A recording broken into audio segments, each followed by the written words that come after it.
That's working then.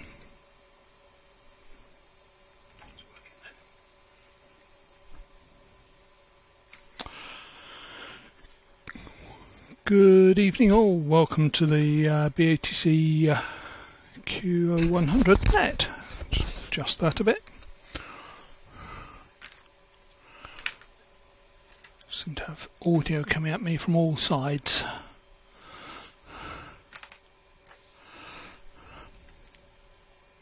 Not so many on, I see on the chat at the moment. I have John G7JTT, Martin G4FKK, Nigel 2E0EHH, Rob M0DTS and Mike G0MJW. At the moment, please come up on the chat if you would like to join the net. Good evening to Don over in Ireland and Gareth and all the other watchers. Announcements for this week. Don't forget we're going to have an activity day on Saturday 5th of June, just in prep for the contest. A few of us down south are going to try that. And the contest, of course, 12th, 13th of June.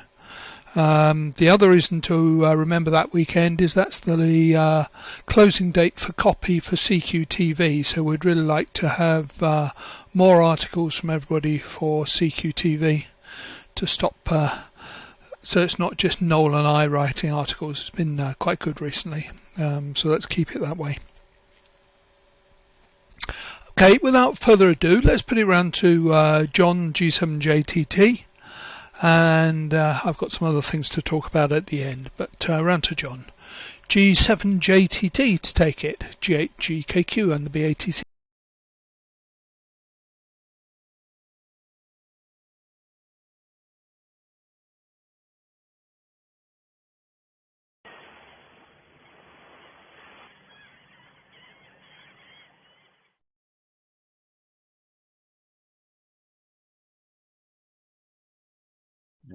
Should have audio. Yes. Yep. Right. Good evening all. I've actually done something this week, as some of you probably already know. I finished work on Sunday and I had Monday off. So I literally finished work where I work in Tottenham, and had the gear already in the car and shot off to the middle of the New Forest and tried a new site out, and it was actually quite good, to be honest, but the weather was just appalling. So a few bits and pieces just to sort of show what I was using and whereabouts in the forest I was, etc. So bear with me.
Hang on.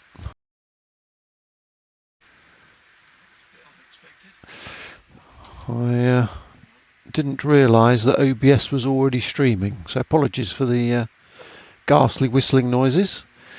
Yeah, I was busy struggling. I was trying to bring up the BATC streamer because I assumed John had fallen out of my very deaf receiver, but it would appear you froze for everyone there, John. So anyway, good evening to you. Who's to say it wasn't? Yes, it could be all your fault, Duncan. Not a great deal to report this week. I've ground to a bit of a halt on the workshop in the garden, mainly because the garden is wonkier than I thought it was. So I do need to do a bit of digging and levelling and things. I did get some bits from Enigma arrive today. Well, I can't really show you as such, but in there is a one of those Mitsubishi unidentified Mitsubishi things, which apparently will run 7 watts on 70 sems, and one of their little printed circuit boards too, which, as it was already stuffed with components, I thought I'd spend £6 something on. That I'm hoping will be good enough to drive the 70 sems amp. I've my current setup on 70 sems, I need to run about just under 40 watts from the shack down a 150 foot of UR or RG213 to my 14 element beam or whatever it is. But it gets in quite successfully then, but a bit over the top, I suppose. I was looking through some old videos the other day, Dave, and I did find a little bit of video of my son and I flying down to Bembridge. This was about a month after after I got my PPL, but I'll save that till later. And if anyone says they don't want to see that, I won't show it. The only other thing I've done today was a bit of maintenance work on my HF rig, which is it's a red Pitaya driven by a Raspberry Pi, all in a box there. You may have seen some of that already, some of you. But that box will run about 300 watts on all bands from 475 kilohertz to 6 meters, which I think is quite remarkable, really, from a Raspberry Pi and a red Pitaya.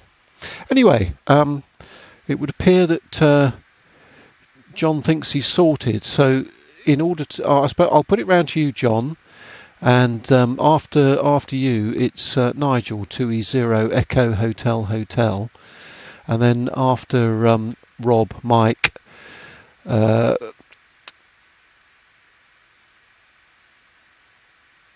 Duncan and Jim, it will probably be in the right order after that. So I'll put it back to you, John. Hopefully you'll we'll hear what you were up to in the New Forest there. G7 JTT, G4 Fox Kilo Kilo standing by.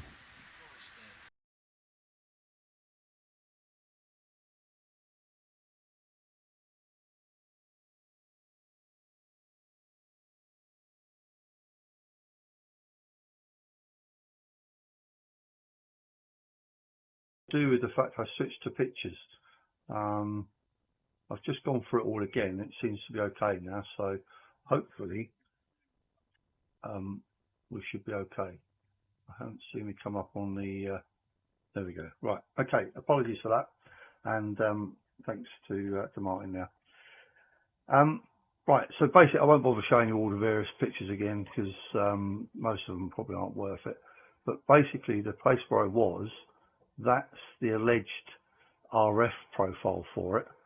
I don't think in reality it's as good as that because there are trees and other such things in the way. in certain directions, not in all directions, but certainly okay. That was the very quickly inspired way of working from the front seat, which proved to be very difficult, to be honest. David's not getting me very well at the moment for some reason. So I've got to really sort that out. I know what I'm going to do to overcome that, but it's going to take a little bit of engineering. And just to show how bad the weather really was, I don't know if this is going to work very well, but that's actually a road, not a river, although it felt like a river, to be honest. And there's a little tiny 15 element Yagi that I use, and the wind was that strong, the coax isn't actually bent, that's it blowing in the wind, so it really was quite awful. And last picture, if I just get that one on there, that's the sort of quality. This is with a Portstand 4 and a Raspberry Pi version 2 camera, so that's not too bad. That's only a screenshot off of my camera phone, so certainly not really as good quality as it was. So basically, what I do, somebody had an old tent, one of these old A-frame tents, or two poles that stick up and the tent goes across. I just use those, so they're nice and lightweight, and all I do is get a bungee cord and attach it to the wing mirror, and that's it. But after last week's getting soaked, I had a dig around and I found a very old rotator I've had for a long time now. I don't even know if these things are still available, but I've adapted it so that it's actually got, which is why I've got the short pole where I put it. So basic, hang on, let me turn that. That's the only thing with stupid things. Camera. Turn the effect off, right. So now you should be able to see it in a second. Right, so it's just a basic rotator. It's only a little DC motor in there with a gearbox, and the aerial just bolts onto the two bits there. But it works relatively well. It runs off of fairly a basic setup. All I've got is a battery, well, we're down, pointing up there, but the camera's over here.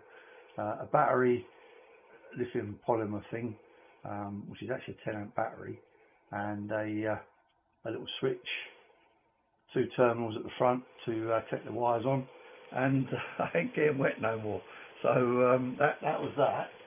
And to give you, someone I think last week was saying, oh, aerial. Oh dear. Right, so this is the aerial. You can see there's the driven element, which is at 45 degrees or thereabouts, which at the time I was told broadens it. So it seems to work. It's just the usual standard little loop in there for the ballum and whatnot. But this is all used parts that I just happened to build. I worked out, it must be nearly 20 years old, I think, this aerial, and it still works very well, so I'm quite pleased with that. And if I don't drop all this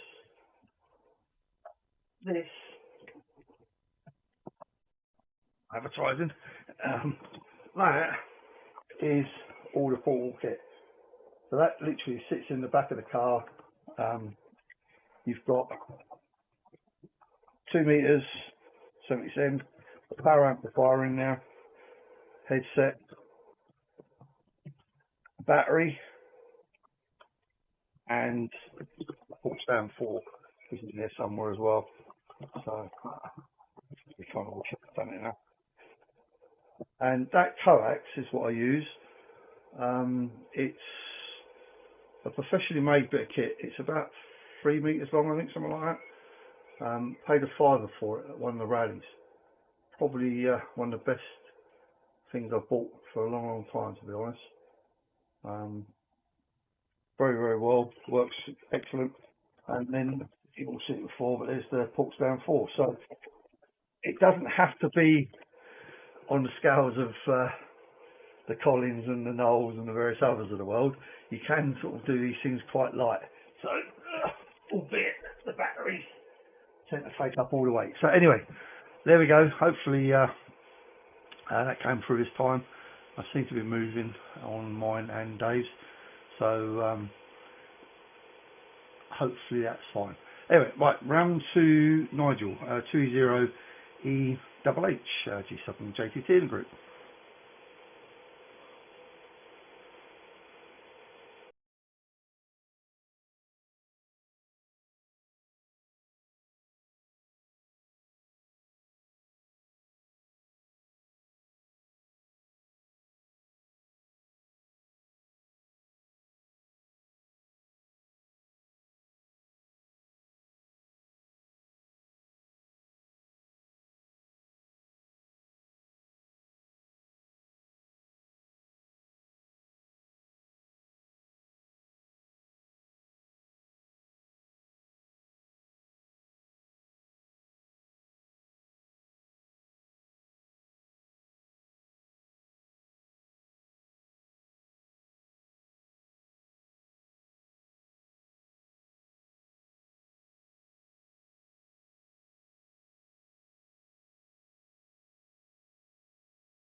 Oh, we have sound.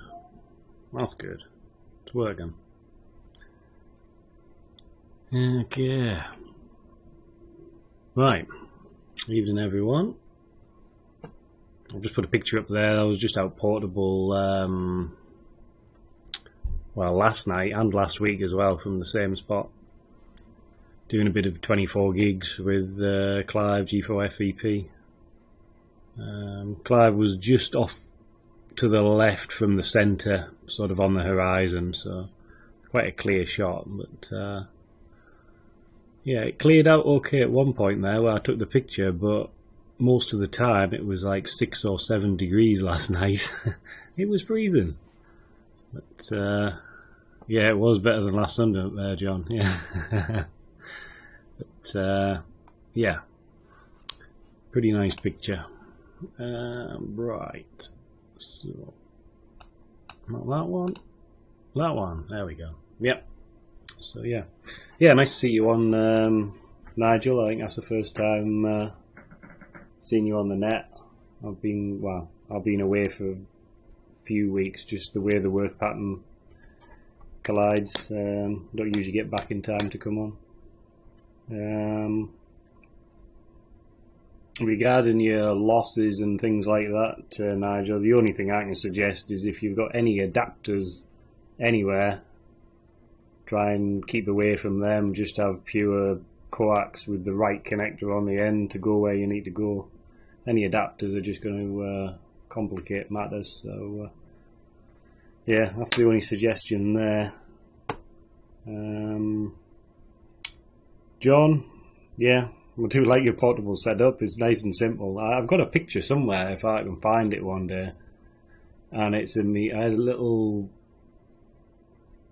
just after I'd started work. I think a couple of years after I started work, I started doing portable on TV, like a little bit, and I was doing it from my little Renault Clio, and yeah, everything was stacked up on the dash. I had a little pole, sort of cable tied to the wheel. And a loop yagi sort of hanging off it and things like that, but I did manage to work one station 1 year, I think. But up here, it's like you got to like at least a minimum of 50 kilometers before you hit anybody, and the majority are 100 kilometers plus. So unfortunately, I don't have the the luxury of stations nearby. It's like 50 kilometers at least, and not always the best path either. So needs a lot of effort, but that's what I got the van for, of course. Something else, lots of things. Yeah, I like the Red tyre. I always forget your name. Ooh, my neck. Apologies, FKK. I always forget your name for some reason. Anyway, yeah, I got a couple of Red tyres. I was playing around with doing tests with like chirp modulation on 6 meters and stuff, various things which I was playing around with. Haven't used them for a little bit, but maybe get back around to them sometime. Try not to make it too long, but I've been playing around with, well, a couple of weeks ago I mentioned the SDR based noise reduction kind of setup I had going, where I was adjusting the phase and amplitude and things to null out my noise on 6 meters. Well, I tried a different version using the LMS type filter that Charles suggested, which does work pretty well until you start getting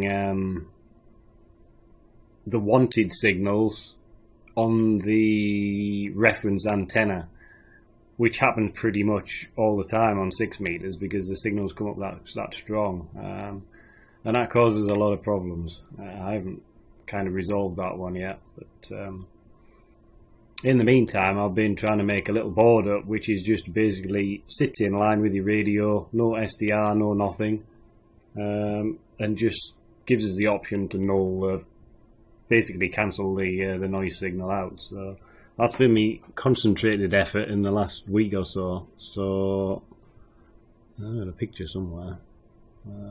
Where are we at? Right, let me just go to desktop. There. So that was the prototype. Let me just make sure that's actually coming through. Not that one. Winter Hill. Right, it'll come through eventually. There's quite a delay. Yeah, okay, so that's coming through. So basically, antenna comes in on this end here. There's either a 0 or 180 degree phase shift with a transformer there. That relay switches between the two. Little attenuator here, so you've got variable gain, so you can adjust the level of the reference signal. And then the left hand side, we've basically got a low pass, a variable low pass filter, which gives you a phase shift of like getting on towards 200 degrees, something like that, using fixed inductors at the top and varicap diodes on the bottom.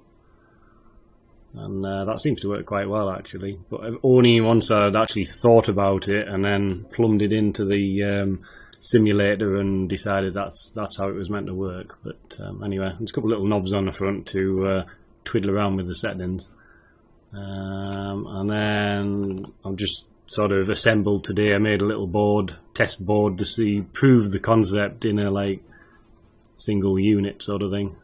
So that's what I came up with, and it seems to work. So yeah, there's pin diodes in the middle there for the attenuator. There's a relay over here, and then there's the phase, like variable phase shift on there.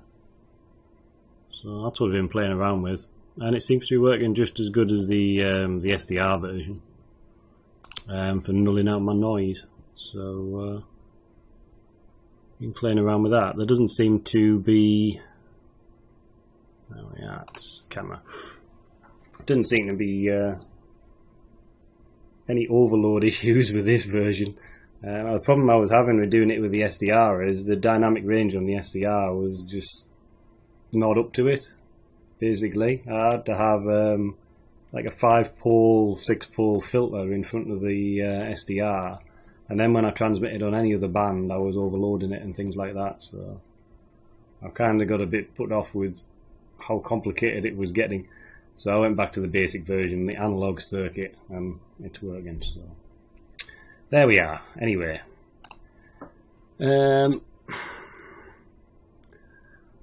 yes.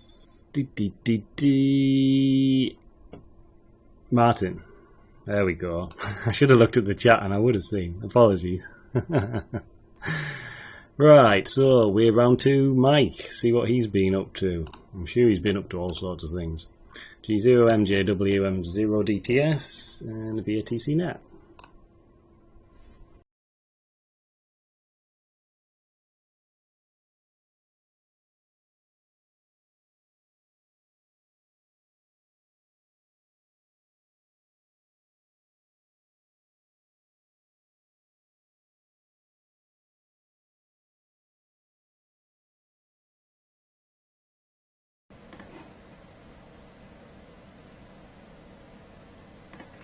Good, right.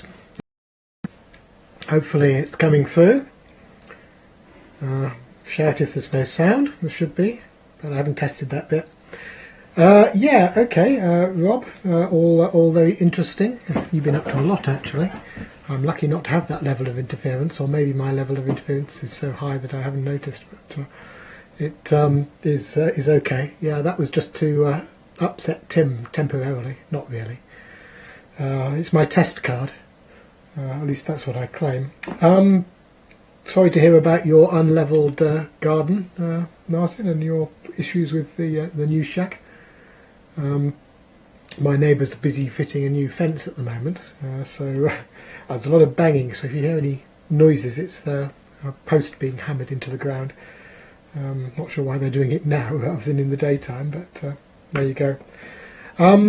And a few comments then. First of all, Nigel, all was good with your quarter rate coding. With the heatsink, fans usually help a lot. So if you haven't got any fans blowing on the heatsink, then get some and blow on them hard. The noisier it is, the more effective, unfortunately. And also tell us what the antenna is. If it's a potty antenna, there's a right way and a wrong way to build them, let's say. So if it's upside down, it will be producing the wrong-handed polarization, which will give you quite a large loss. But if it's also upside down and mistuned, it'll probably give you about, I don't know, 4, 5, 6 dB loss, something like that. So maybe. Yeah. Oh, I know my font's too big. It's not supposed to look exactly identical to the ports down font. That just happens to be parallel evolution. It wasn't done deliberately, honestly. Right, okay. Let me just show the bench, just say what's been going on before everyone dies of boredom. Not a lot really. A few things have arrived. So the 10 meter frequency converter has been built, worked, oscillated, has stopped oscillating. Basically, don't use a PGA 103 on the transmit side because it's got too much gain. But an a Galley 5 works okay. So that was fine. So it's producing signals. I've not done any more. I haven't tried doing DVB-T over it yet. But all good. I've got to work out what to do with all the old boards I've got left over now. I got some nice new cases from China that arrived today. I've already had some of these before. So I got a few more of them and they came. They look very nice. Those are the golden things. They're about £2.50 each. No, a bit more actually. About £4.50 each. Plus VAT. And they make very nice little project cases. So I might design the PCBs for that. I've redesigned the PCB for the converter now to take account of what I learnt during building it. and also to allow for, or to replace the BNC connectors with SMA connectors, because I was thinking BNC connectors because it's 10 meters and it's one up from a PL259. But then I thought a bit more about it and realised that all the connectors on all the SDRs are SMAs, so it'd be more sensible to use SMAs, and they take up a little bit less space, which gives you a bit more space between them, which would be useful. So, done that. Some new little whip antennas appeared, which I don't think will be of interest to anyone apart from someone who's interested in shortwave receiving. And I have yet to test, I'm afraid, Dave, this what's it called, 12 gigahertz oscillator with the ports down 4, but maybe I will once I work out how to connect it up. So that's all I've been doing. It's been mostly work all week, and there you go. Which way potty goes, how find out. Look at a picture. You can tell. If you look at a picture of one that's built, it'll be blindingly obvious if it's the wrong way around. At least I would hope so. Maybe not actually, but that's the way to look at it. It will actually assemble the wrong way around if you buy a kit. I mean, it shouldn't be done the wrong way around. If you look at the picture, you'd get it right, but people have been known to get it upside down. Nobody on this net, of course. No one at least who would admit to it. Okay, so that's it. Not much else to add. So I think I have to pass it over to Duncan, whose fault it was not that John had some issues. So G7 VVF, over to you. G0, oops, let's just sort this out. G0 MJW.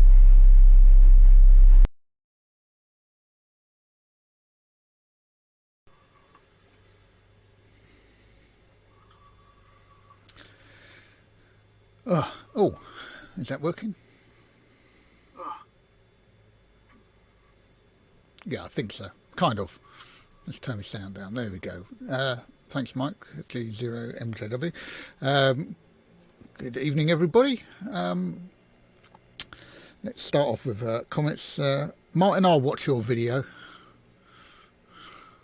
if you want to put it on later. Rob, nice view from the wherever it was, out in the countryside. And what else I've got? Oh, Mike, yeah, I like those Chinese cases. They're very, very smart, aren't they? And very cheap compared to a Hammond, anyhow. So, yeah. Okay. I haven't got too much, really. I have been fiddling with the Ryde that's going to go up at EN. I think it's completely complete now. It's all, the mini tuner and the Ryde is all in one box. I think I showed, well, with the camera last week anyhow. I'm not going to take it all apart this time. I have a relay switch driven from the lock LED, which I think was suggested by, I think it was Sean, I think, in one of the threads on the forum, because EN is very old school. No, nothing modern in there at all. Yeah, sync detecting video switches, you know, throw back to the 23 centimeters analog days, but of course that's all it is really. So that's good. Now my Ryde is set up to do 70 centimeters and 2 meters, 23 cms as well. But I was looking at the site and I don't think there's anywhere I can suitably mount a horizontal 70 cms aerial. And also it will need some filtering and that to keep LV out of it as well, probably. So I might just make this for now 23 centimeters only.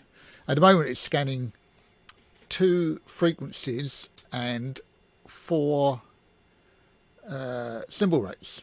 So it has a 40-second scan time, which is quite long, but it does work. I've tested it on all 8 of them. You know, and it works fine.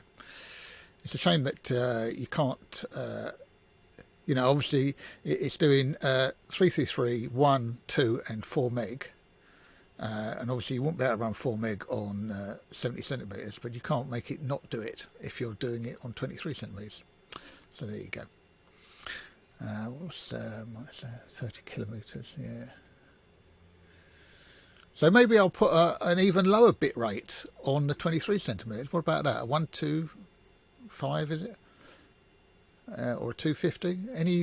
Any value in doing that? Anybody? I'll get your thoughts on that. So we could have 4 or maybe 5 frequencies, symbol rates for 23, and just leave it like that. But yeah, anyway, it certainly seems to work okay. So that's got, I just got to talk with Roger, GAIUC, and visit the site at some point. So don't hold your breath, that could take some time. Anyway, but hopefully, you know, it will get up there, and I'm looking forward to more people accessing it. That would be nice, wouldn't it? And try and get some life back into the old repeater. 4, yes. Good point, Dave, yes. So 333 and 1, 2 and 4 then, I think. I think we have a user who's got some old Sky equipment, Adrian, who probably can't do, he certainly can't do 1, I asked him. And he could definitely do 4. Okay, 333 is as low. Okay, that's good, yeah, right. I won't go any lower than 333 then. That's sorted. So that will have a nice 20-second scan period, which will be fine. Right, I think that's about all I've got really. So not much else. Sitting up here in the loft, got the window open because it's lovely and warm, and looking forward to a lovely summery bank holiday weekend, eh? Yeah, nice. Right, so I think we're round to, let's see, James, G0DQH.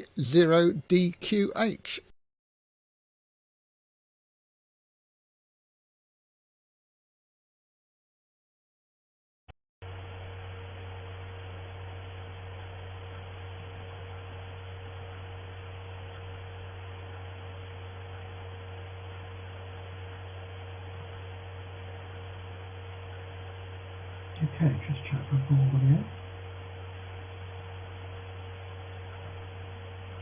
Okay. Yeah, good evening everyone. Well, with the weather like it is today, absolutely amazing.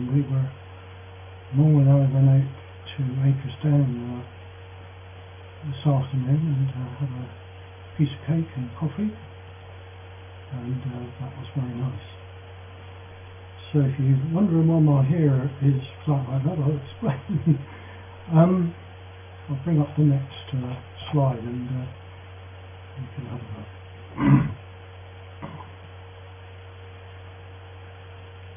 look. The picture's not very good. It's a bit tall, it's not quite like that, but anyway. You may have noticed that we've got solar hot water and also PV panels on the garage roof.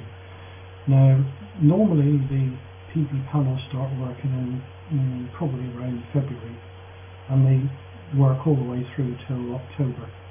But this year I noticed that they were actually working in January, preheating the water in the hot water cylinder, but not fully. But today we had an abundance of hot water, so we've been in the bath this afternoon and used up some of the hot water.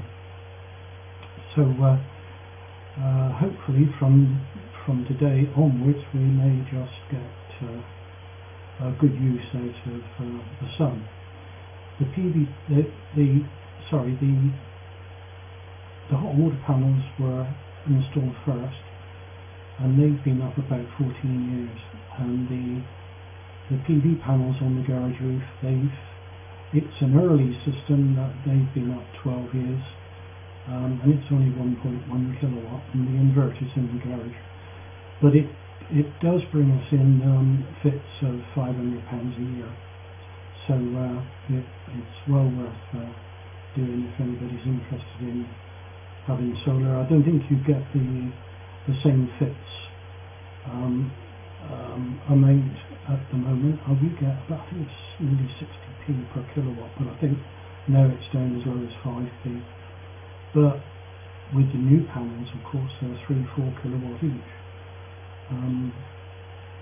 So as I said, they've been in operation for all that length of time, and both systems have operated faultlessly. And yeah, probably the best thing we ever did. So, here endeth the talk on PB. But it's been well worth doing over the years, and we're very comfortable. I think that's about it from me, really. It's, again, short and sweet. I was running a very high FEC last week, and a lot of people actually didn't pick up most of what I was actually saying, but we spent a couple of days in near Torrington in North Devon, and this is the cottage where we stayed, and we went on to Clovelly on, I think we did that on the Saturday,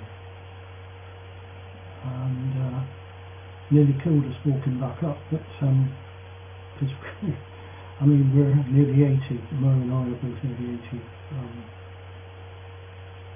so it was hard going. And the other shot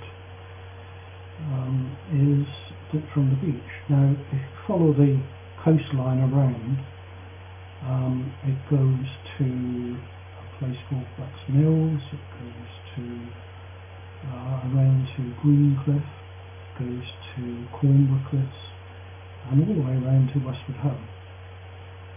And I know the coastline very well because I actually grew up in the area, so it was nice to go back to Clovelly. I've been fishing there many times, and for mackerel, so it was good. Okay, back up to here, and I'll pass it on again. I'm not sure who it is now, Dave. Perhaps you can sort that one out. This is G0DQH on the BATC Net, and passing it on Dave from G0DQH.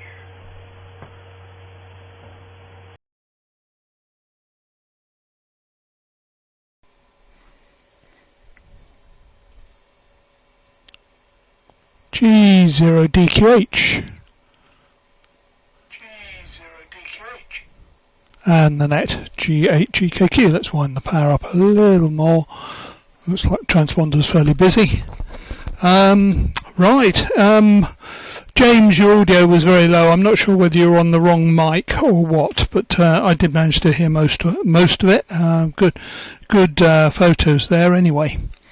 Mic connection to the SLO is quite tricky unless you've got the right lead. I took a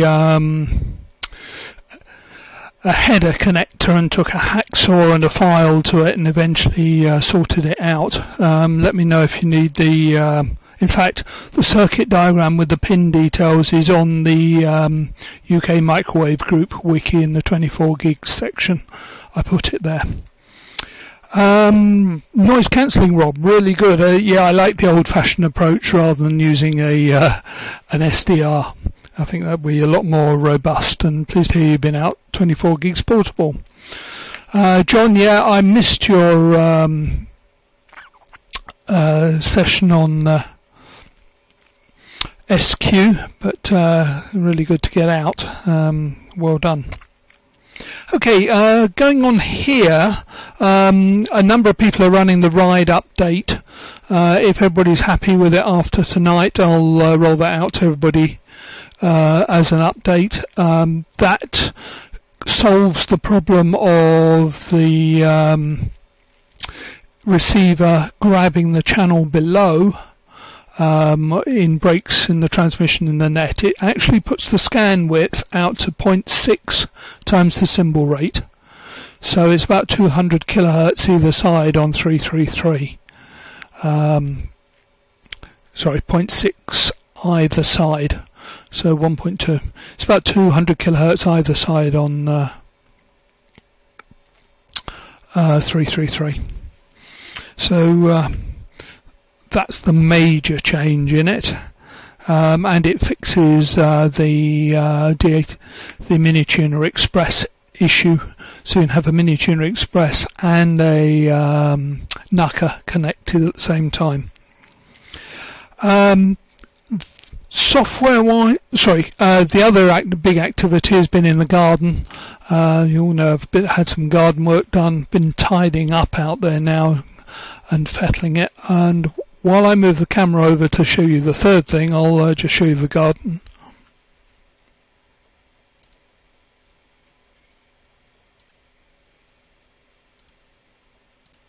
Just sorting it out.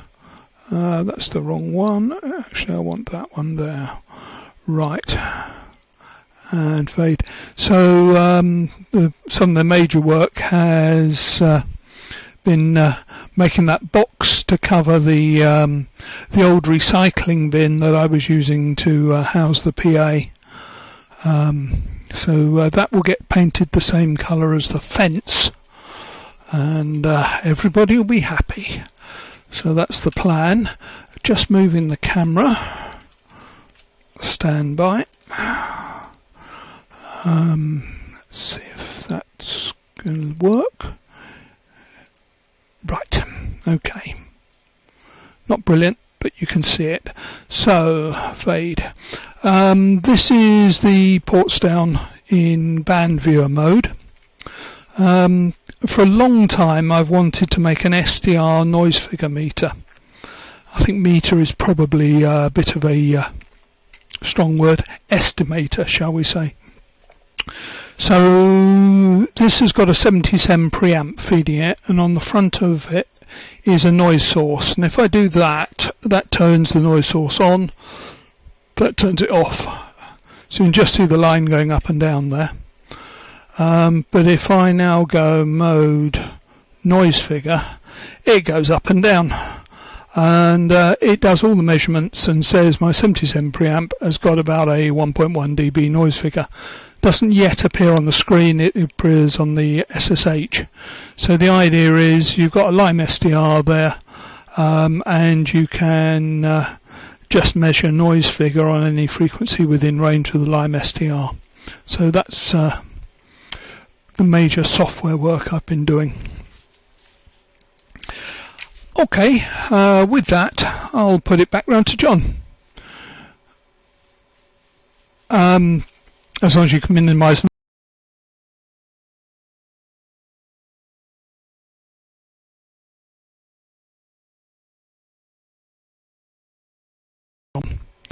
yeah, you do need a noise diode. You need some sort of noise source, Mike.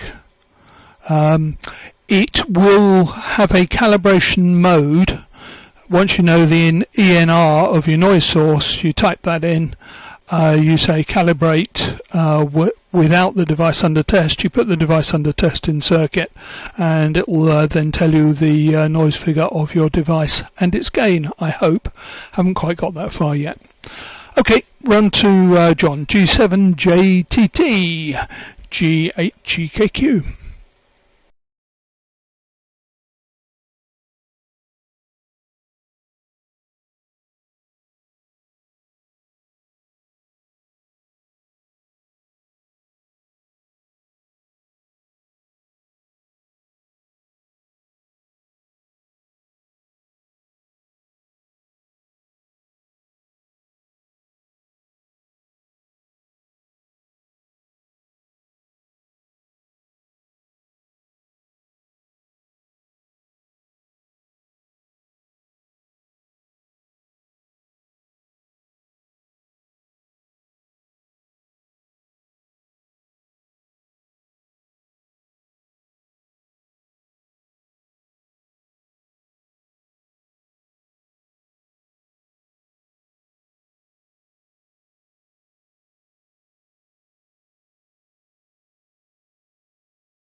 Right, okay.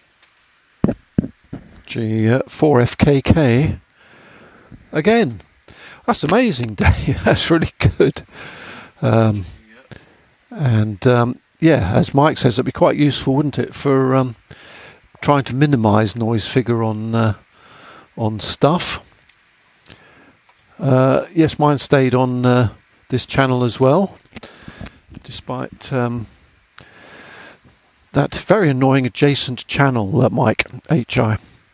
Anyway, very good. Just run through my notes quickly. The portable looks excellent, John, JTT, if you are able to hear what we're saying, and very portable. And yeah, Nigel, I think Rob's right. The minimum number of adapters you've got in the way is a good thing. I was really lucky here. My potty feed, if you'll pardon that, is exactly 35 feet away from inside the shack here. And Gareth G4XAT just happened to have a length of LDF 450, which was exactly 35 feet long, which was dead useful. And nice and low lossy with end types on either end. So I have got a small bit of an adaptation, but not too much. And yeah, heat sinks, fans, etc. Rob, at least today you didn't say, well, I've not done much, and then showed us your noise canceller. That's really good. I use an analog one here. These days I use a one I got at a junk sale, which is this MFJ Deluxe noise cancelling signal enhancer, which actually works really well on 80 and top band and things like that. I've never had much luck with it anywhere higher, but I do have a bit less noise than those two bands on all the other bands. That the only difference between your one, I think, and that is it's got gain on the noise aerial as well. So anyway, I want one of yours. Talking of which, I wonder if your 8-way quick tune is going to be published anytime soon. Not that I need it. Well, it depends. If it only works on Winter Hills, I don't need it. But if you can poke other things into it as well, that'd be interesting. And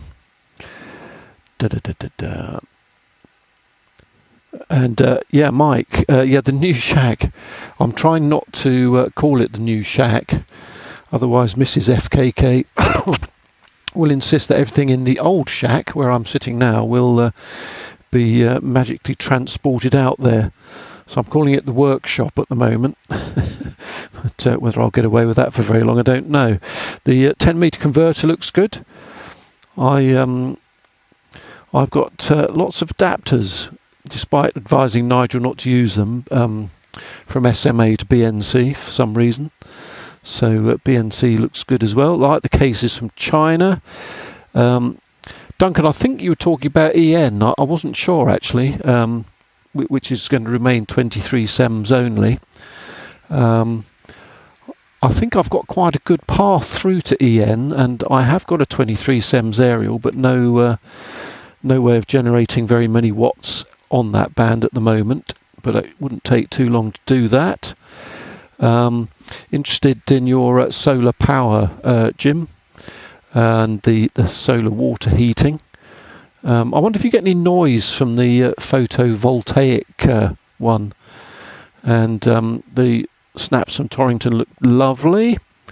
Yeah, the Ryde update looks good, Dave. The only thing I haven't done yet, which I will do soon, is plug a mini tune and a knucker into it and see how that works and whether it falls over at all. I'm assuming it won't do, since you haven't mentioned it does.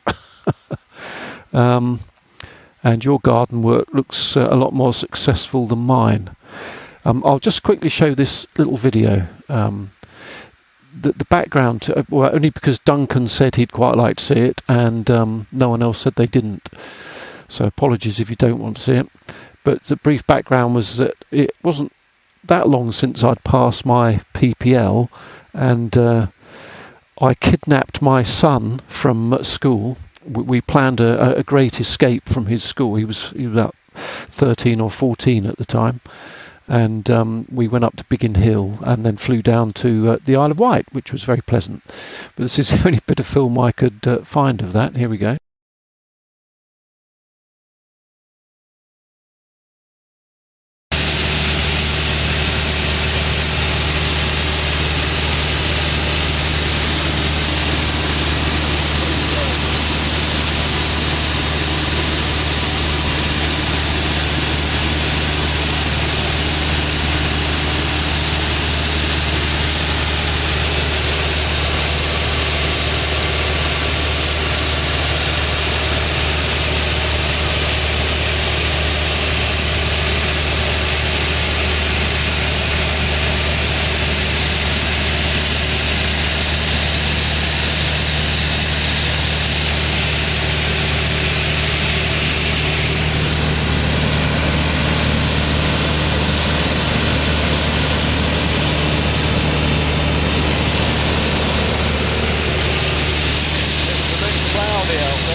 Anyway, that's probably enough of that.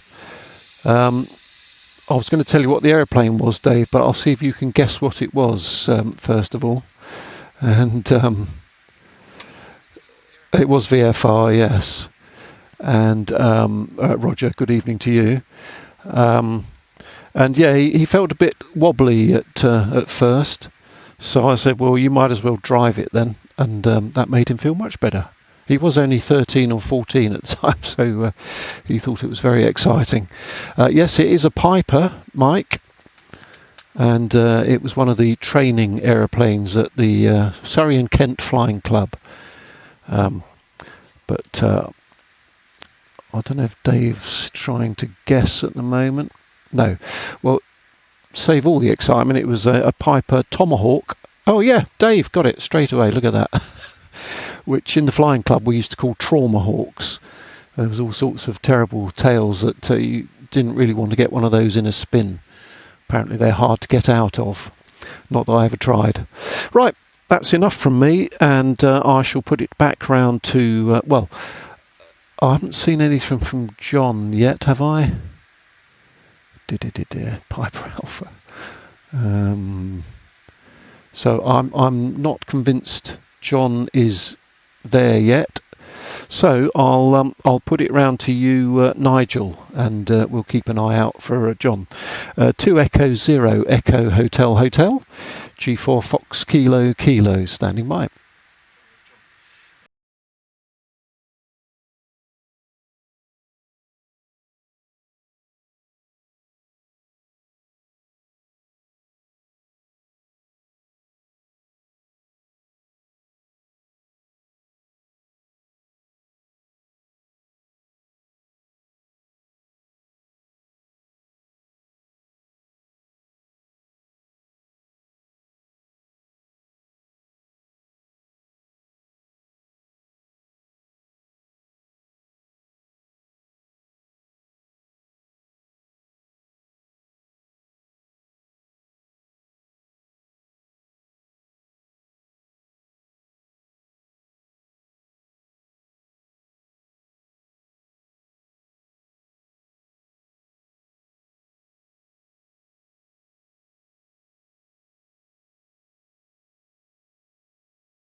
Right, is that working? Yes. Right, mute all that for house round. Right, apologies for that. Just on the phone with Jim, just explaining about the microphone. So what else have I got to say? Not a lot really. I've changed the camera position again. I don't think it's really made much difference, but I've got to try and find a magic camera that sits in the middle of the screen. So rather than looking at one side or the other side all the time, it's actually looking at you from where you're looking at. But I'm assuming they don't exist at the moment. I'm not sure I'm going to get out for the activity day. Saturdays are always a bad day for me. I might have been able to do something on a Sunday, but or maybe potentially after 7 o'clock on a Saturday, but I'm assuming most of you will be all packed up and gone by then. So anyway, so yeah, the main thing for this evening was about the portable site. It is a very nice site. It's not going to be something you'd want to use over a bank holiday weekend. Unfortunately, where it is, it's on the road towards Borderwood, and there are plenty of car parks and lay-bys all the way along it, but they will be full up this weekend.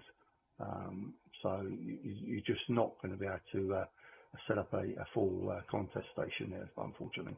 But for the odd bit here and there, I think it'll be fine. So it's one for me penciling. And it's a little bit less dodgy to get to than Pickett's Post.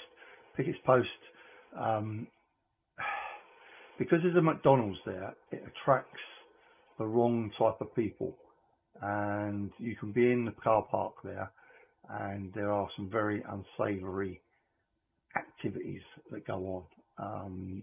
Mostly youngsters and lots of little canister things left on the floor afterwards and things like that. So not always the best place to go. Whereas this was much more remote, but the weather was on my side as opposed to this weekend where there's not going to be much of a chance at all. Anyway, I'm not sure of the order. Very tired at the moment, as probably seeing the eyes. I should have been in bed probably half hour ago or more. So I shall wish you all a very good night. Thanks for letting us in, and sorry for causing so much confusion. Round 2 over next, G7 JTT in the group. Cheers all.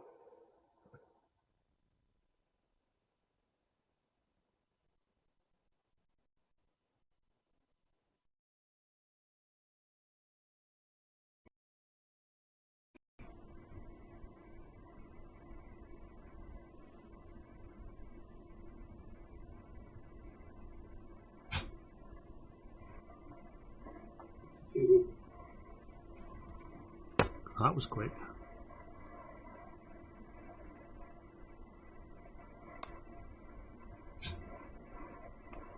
Oh, there's quite a delay on there. So that's 6 meters at the moment on the that special frequency, the controversial one,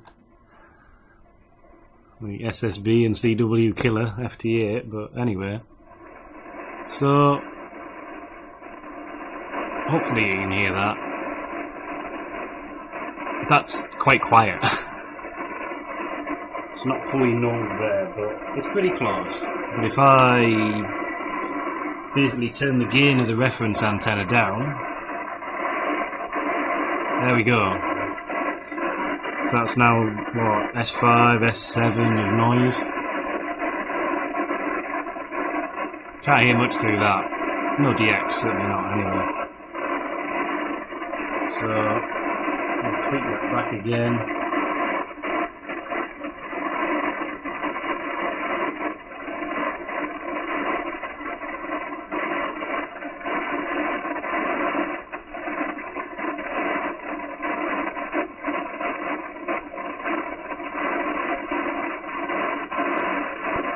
Hopefully. It takes a little bit of fiddling to get the null just right.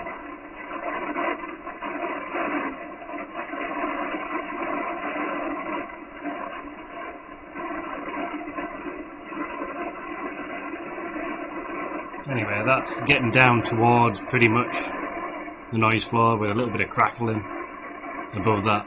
So it's doing quite a good job there. I must admit. But yeah, there's basically, when I was looking, I mean, here's the actual thing. Not a great deal to it. It's actually a Spectrum Communication 2 meter, yeah, 2 meter box. But I just had, I'm not really using the box at the moment. It's just sort of cobbled together, just so I can get 2 dials and a switch on there, just so I can control it. So I've got a switch on there that does 0 and 180, and then I've got a pot for the phase here, which does the other 180 to get the full shift. And then that one there's the level, basically. But yeah, there's nothing on the top. There's nothing there. I've kind of temporarily put in just a through, and then just a couple through a 50 ohm resistor from the noise antenna. So it does degrade your main sensitivity ever so slightly, but that's the compromise you've got to live with. So yeah, that's the main antenna input. Sorry, that's the reference antenna input. That's the main one. Not laughing at the F connectors for 6 meters. And if we take this one off here, so yeah, this is like revision 2 of the board-ish. So unfortunately that's upside down for you. But basically that's it. It took a couple of weeks fiddling around to get the circuit roughly right, but the only thing I'm planning on doing next is when you adjust the phase or when you adjust the level. At the moment, you get quite a bit of effect on the opposite control, if you know what I mean. So let's whoops, back out again. Yeah, if you adjust the phase, you get about 3 dB of gain control, which isn't a massive amount, but it's enough to bring out the null, so it makes it more difficult to adjust. And when you adjust, you shift the phase quite a bit. So my plan is to Arduino it and just use some kind of lookup tables for the offset. So if you adjust the phase by so much, then adjust the attenuation by a little bit just to compensate, and then it should make it a lot easier and less iterations to get the null. Plus I need some a fine control on there as well. But that's the plan anyway. So we'll see how it goes. If it's useful, this thing, then might get some boards done. We'll see. But what I need to try next is I want to duplicate it and see whether this particular version works fine as it is on 4 meters, which in theory probably will. It'll just have a hell of a lot more phase shift on it.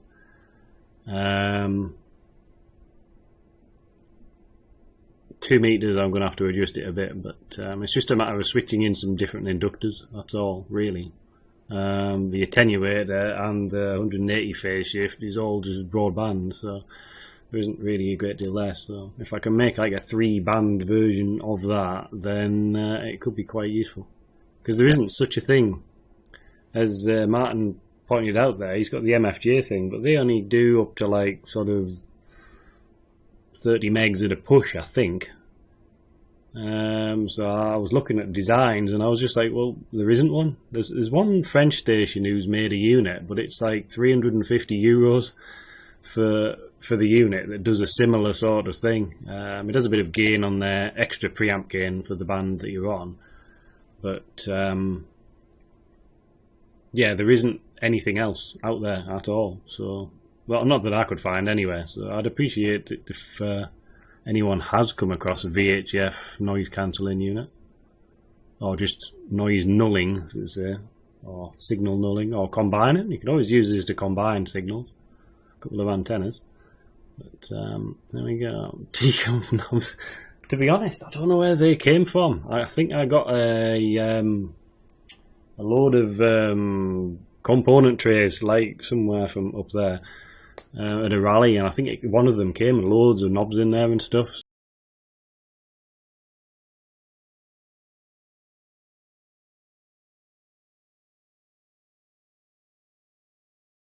Right. Well, I think that's it for me. I should be on next. Well, I should be on for the next 3 weeks, I think, with me shift pattern. So I'll look for you then. So yeah. What else? I was going to mention something. Yeah, the noise figure meter, Dave. That looks really good. I've actually, well, I got donated one of these. I'll try and shoot up in a minute. I got donated one of those off Terry, G1LPS. The HP 8970, which was faulty, but it just turned out to be one of the logic ICs inside. Had some duff outputs on one of the chips, so it wouldn't toggle, so it couldn't calibrate or anything. So yeah, and I'm using that with one of the G8F. Ooh, I was going to say FKK there, but is it FKK? I can't remember now. Anyway, rfdesignuk.com, FEK, G8FEK, that's it. So I use that source with it, and that seems to work quite well. But it does take about an hour to stabilise before you get anything near usable with it. So it wanders a lot. It's got a lot of gain in there. There's a lot of gain stages to set up. Right. So, a lot more about the noise canceller, but we'll not bother. I think that's everything. 24 gigs. Oh, sorry, I didn't mention that we did actually manage a one-way.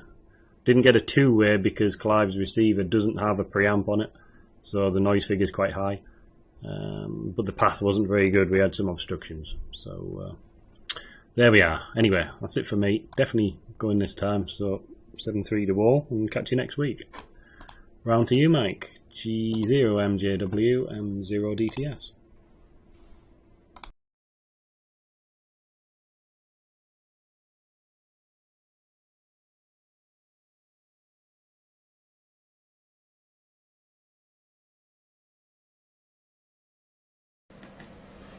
Just let it lock in.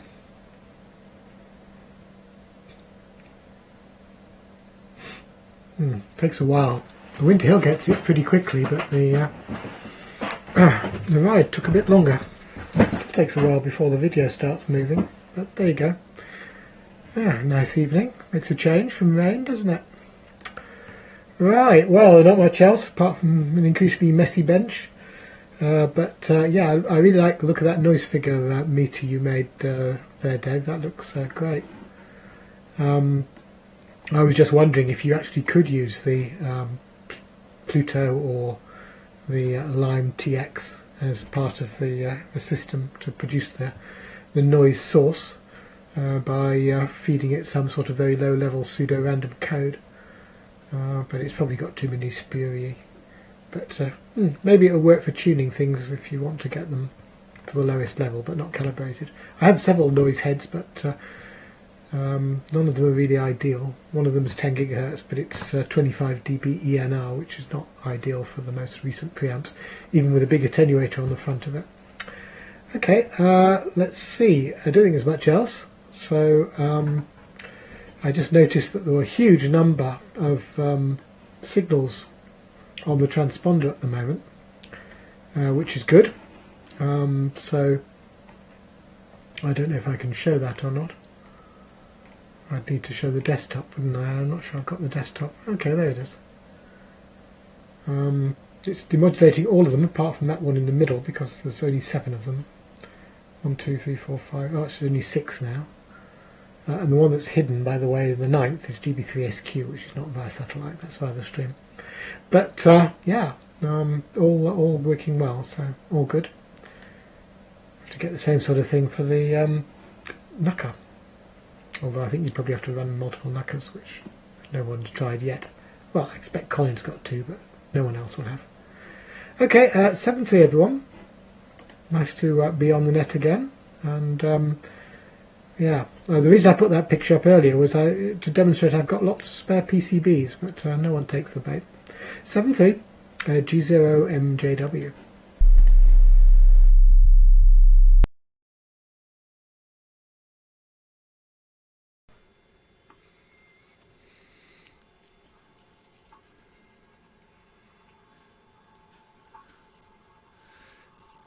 Oh, there we go.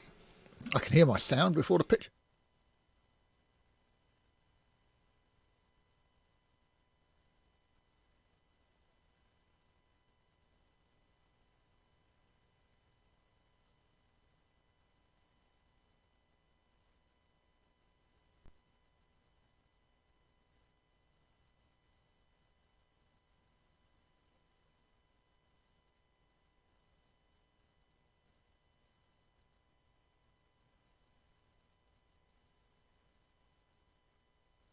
No audio.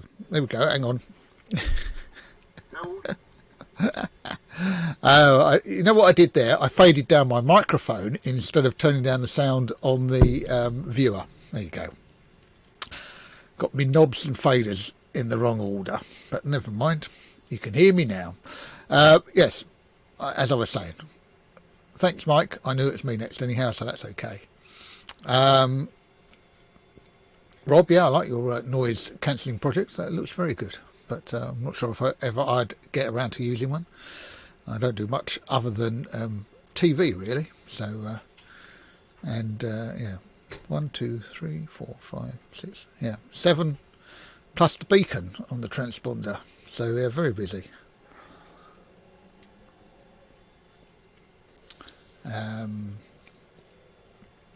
Martin, yeah, I liked your video. That was good.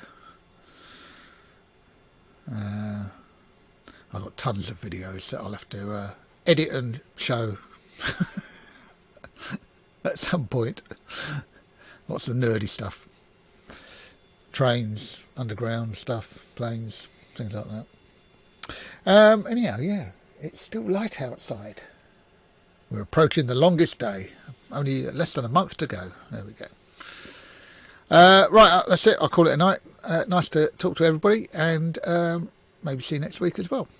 Round 2, who is it? Oh, James, there we go, G0DQH from G7V.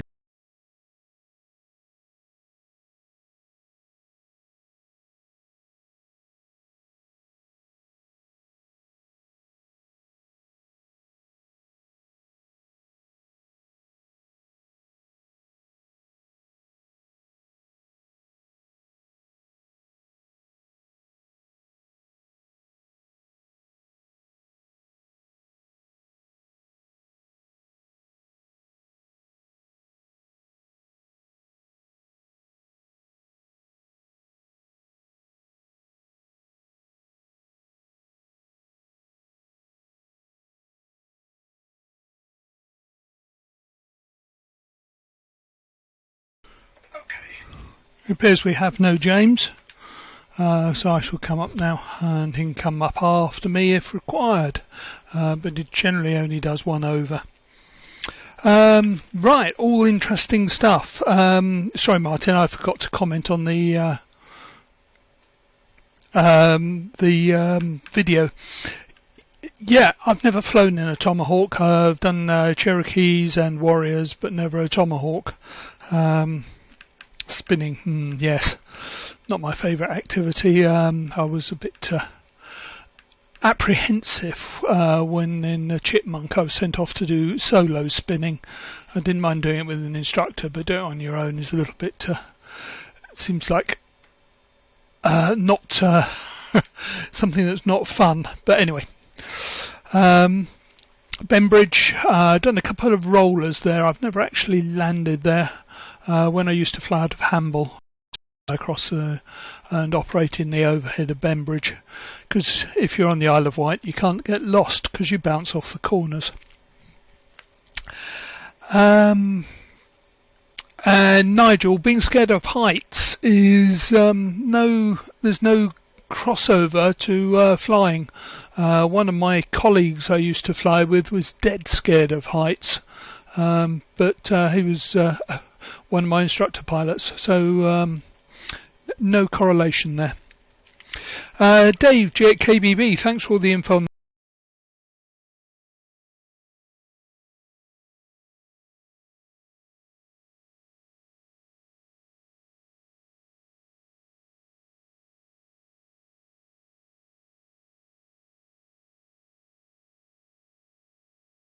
Ways of doing it. the reason I started playing with noise figures is I had one of these. Hang on a minute. Excuse the awful pictures.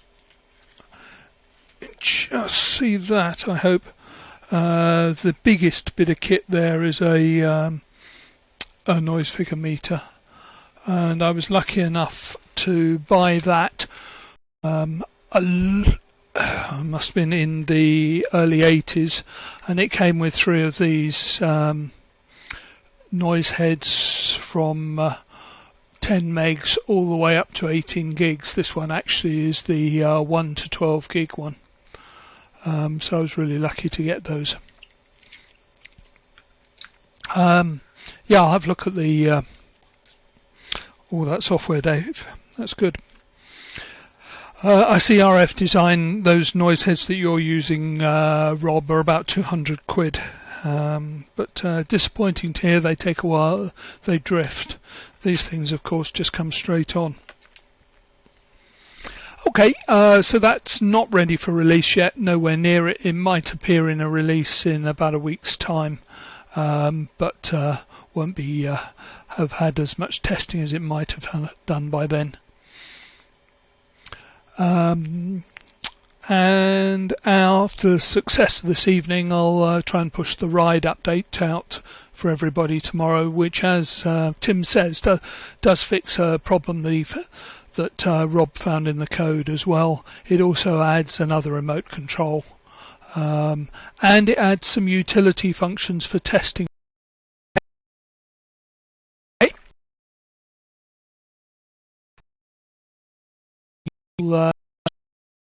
Weekend, and we'll leave the frequency open in case James wants to come up or anybody else.